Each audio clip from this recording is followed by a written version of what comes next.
Hello everyone, and welcome back to Balloons! Where we last left off, we completed the first 3 maps. On this one, I decided to do something a bit more different here because of the fact that I was running low on time and things. I decided to just record the video without my audio, so to speak, the gameplay audio, as I do a post recording. And as you saw, after dying like once from the lead balloons because I failed to get a way of giving them in time, well, I restarted the one from the beginning to then, well, win. This is the first recording, I can talk about these things, but how I did it is the story that you're waiting for. Yeah, basically I forced this kind of start of like the average get century start here because unlike the last map, this is a single the engineer is a single localized spot that all the balloons must go to. This makes it far more easier compared to the other map. Well, if I tried this type of start, I would lose because the balloons would leak from the other side, and well, what will I be able to do then? And yeah, of course, losing 25 lives in the start is still not the best. But the fact that we have Benjamin means that we can just recover that once we get to their level, so that's fine. The real thing is the fact that I knew Rockets was a strong ability, but I guess I don't realize how strong it is until like now, because yeah, it's the increase in attack speed is very much noticeable. It's basically what allows us to deal with probably most of these rounds actually all of these rounds, until we get to unlocking this space. Because, well, it may be possible for you to go and complete all this route, well, touching a cornfield. That gives us no space to work with, and well, between you and me, I don't think a 502 engineer can beat the game by itself, period. And thus, we bring back our tried and true companion, the Spike Factory, to go deal with leaking balloons as well as other future threats. And yeah, the reason why I removed that one in particular, by the way, because it's the cheapest cornfield from all the cornfields. So yeah, that's weird about it. It's also the farthest away from the front as well, so it deals with 2 things at once. And as you see here, I was trying to figure out a good spot for Benjamin. Or, yeah, again, as shown by the fact that the engineer can't fight camel balloons that are on legs by himself, at least the layer levels. Even then, he will not be able to fight camels. But yeah, the Benjamin spot is very important because that means I give myself more space for where the Spike Factory is too. Not going to lie, not use it at all. I mean, I do use it, just not anything productive. Then again, I guess every bit helps, right? And yeah, this time, unlike last time, I got the white hot spikes this time around, just in time for this round. What happens when you actually run numbers? It's insane what you can do. But of course, now with this, we are basically good to go for the most part. Of course, we're still getting the Pomo Spike pathway because, let's be real here, it's probably the single strongest one for its price. Also, I don't think I have the others unlocked yet, so that's a factor there as well. Because it'll be a bit before before then, or maybe I do have it now, I forget. Either way, learning how to use super mines is a thing that I don't learn until, well, much later. So keep that in mind. It performance spikes all the way to the very end, and Century Century Champion. Why, I know why I feel calling it the Century Paragon, because that's what it used to be called. Because I watch the old videos, which is always outdated and never useful, because it's a constantly updating game. But yeah. Anyway, with that said, then we save up a bit more to get deadly spikes, meaning that we'll be fine with everything now, because as the Century Export can kill all non-power balloons, the deadly spikes can deal with all camera balloons. Yeah. And that means that also be able to continue increasing its spike pile for as long as possible, since, you know, infinite spikes and all that. And with that, we now get to the first Moab round, where we use the power of lasers to shield it, as well as Benjamin's ability. I keep forgetting, is Benjamin a Kasi power? I know if you're leaving him to his other devices and don't use his powers, he should be, but I forget if, like, using his powers makes you fall.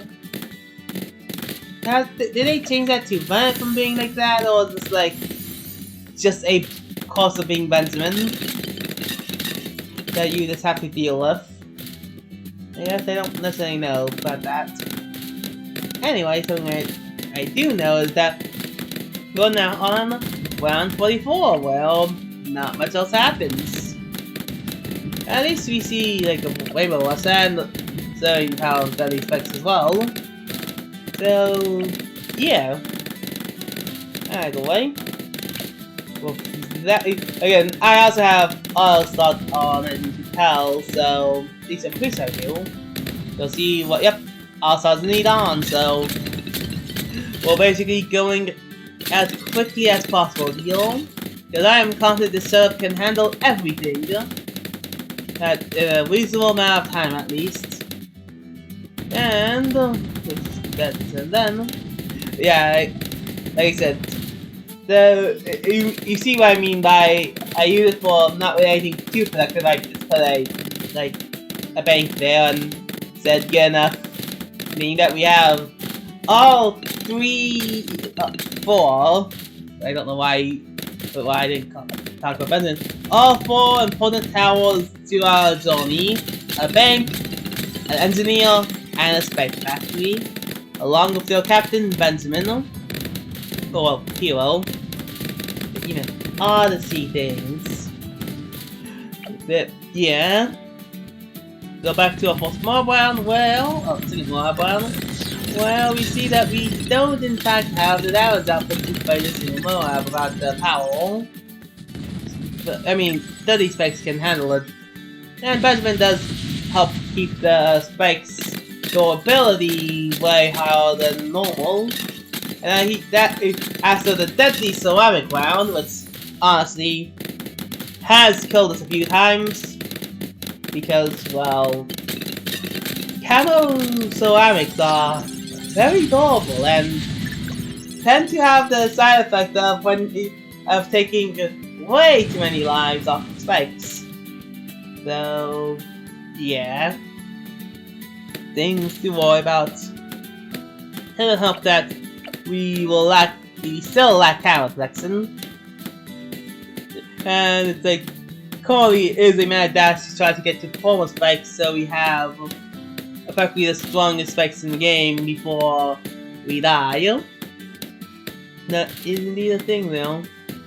Of course, the engineer has 5 centuries at their disposal, so fighting should be doable. Although it seems like the the engineer has picked the single worst option with Ace, since it does absolutely nothing. It's got lasers a bit at the end there, but a bit too late now. And you get 11 monkey cash. Yeah, just cash. I don't know why I call it monkey money. Like money's the dollars, cash is the gold.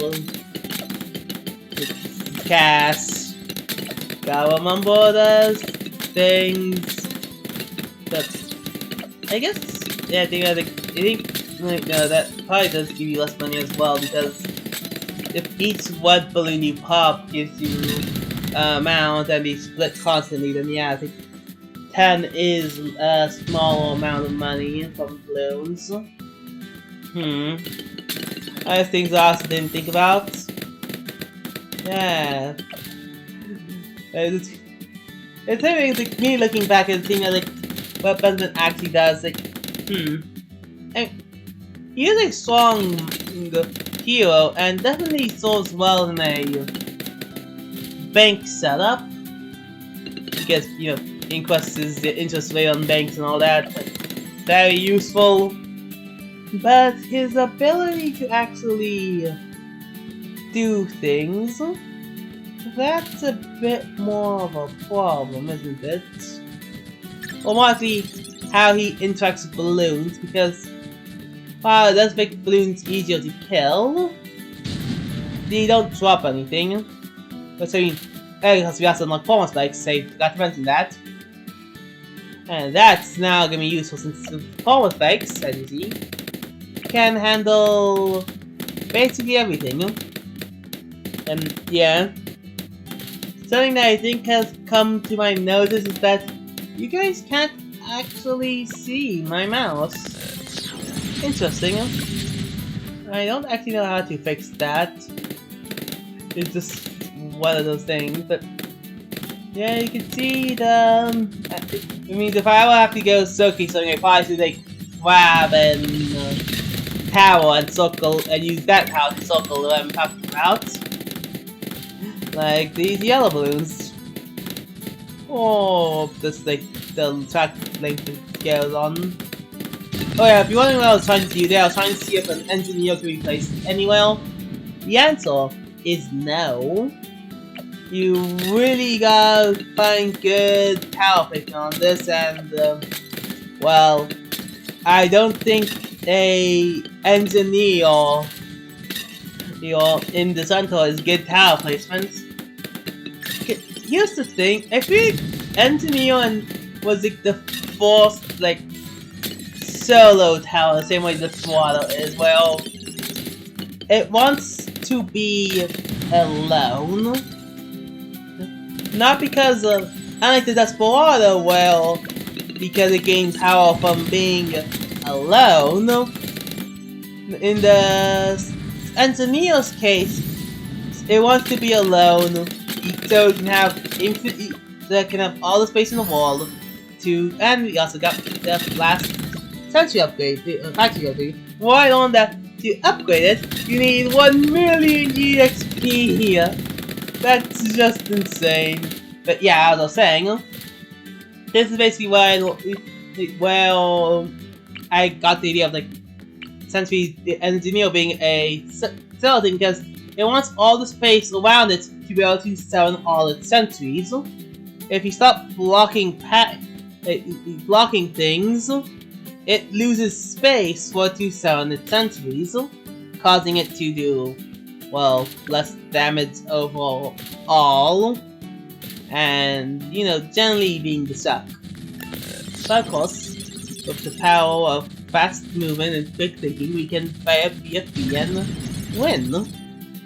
With the power of performance spikes up, by the way. And this, I decided to use the Slim ability to try to get something. Again, no idea if that's, like, valuable at all. While I know I just wasted a lot of money. The reason why I'm still talking about money here is because I'm trying to get a Century Champion. With power of the Century Champion, we'll be able to do like, everything. But yeah, I guess the whole thing to keep in mind here is that if you're doing with 2 towers, you will get a lot of EXP for them. Trust me, it will happen. They're just like, wow, wild. But yeah, Power Specs is still quite strong after all this time. Just the power to just store up all the attacks that you have until a later date, with the attacks being actually quite strong, especially layered up on top of each other, definitely is useful. Because, yeah, all of that has... I forgot how long Power Specs last for. Like, they last for a long time, yeah, but it's like... They do despawn at some point, right? Like, you can't just be like hoarding spikes from round 1 to 100 and then have 100 spikes at the end, though. I mean, ignore the fact that you guys would be yes because you wouldn't have Power Specs up until like round like 40 minimum. But I mean, even then that'll probably be like around 50 XP when you actually get Power Specs. But I mean, you get the point. Like, if you see in the money to get Power Specs like from the get-go, and then buy a few other towers, and then just like build up Power Specs pile from that to 100. Like, you wouldn't have the spikes from level 1, right? From round 1, right? You'd only have like the cutoff point. Isn't there? Or do Power Specs really last forever? I guess you have to tell me. I guess you can tell me in the comments about that. Either way, we're nearing the point where we can finally get our last 50 tower and call it a day. With the power of lasers, we should be able to pop the morale and now be like $1,000 away. Well, I immediately forget that the bank exists. Until now. That means now we have it! Ta-da! Now, we can beat everything, actually. You know, it's like... Then I wonder about, like... What is stronger? Or at least more versatile? Is the 6 more versatile than the champion? Or is this like the power of the champion is just so great that the theoretical versatility is something like the Ace or Crustle can do is just meaningless. It's just not helpful at all when you can just use a single champion can deal with everything like in record time. I mean, as you see, that might be the case because they destroy those mobs way quicker than the export ever could have. And just leading to that point. There's also like a upgraded bank, which doesn't help us at all. I did it just to have a fancier bank. Let's be real here. And at that, we leveled up. And got to level 59. I may have leveled up in the one of the failed recordings, in the sense that I failed at the end. But I mean, it would just be more monkey knowledge. Like, I think at the end of all this power recording button, I got to 6 extra monkey knowledge that we can use later on. So you know, that's good. Help us fight all the things. As we continue on our journey, we can fight the balloons. There's not much for me to say about it, but at this point in time, but I mean, we're already at round 75, so it's like, at this point, it's just a formality. Oh yeah, we also unlocked Ultra Boost, finally. Which means we got the former T4 Paragon to unlock. Engineer. Well, honestly, I think after all this, I might have enough EXP to unlock it. Or maybe I should not unlock it, then unlock, well, like, a portion of it. Like, yeah, it's like the next level was quite difficult, not gonna lie. But I think you get more XP from being a hollow map as well, so type things. I do remember there is an achievement for Cornfield at least. What basically beating it without selling any of the corn fields. It's namesake, you know. It's like, right, that might be something I might want to do at some point, but maybe not in this series. Maybe as like an extra funny bonus video. Although that was like a lot about the ceramics that went through. Luckily, Paul Spikes literally one of the strongest part of the game, especially one left to his own devices. I guess, yeah, I think main thing Paul Spikes is really strong. For one, it's just as a basically. There we go. Finish what I'm trying to say. Essentially, the Homo Spikes is the single strongest secondary 5th tier upgrade in the game. It's basically whenever you actually fail to catch a balloon, Homo Spikes can go and kill it instantly. With the amount of power that a single Homo Spike has, especially if you get big old piles and white hot spikes, meaning that you literally can just heal up anything. Okay, the only at times, like, because we don't really need like a lot of the upgrades the village has, we don't need much of it. And with that, we end off this episode. Thank you all so much for watching, and tune in next time for when we complete the workshop. I'll see you all then.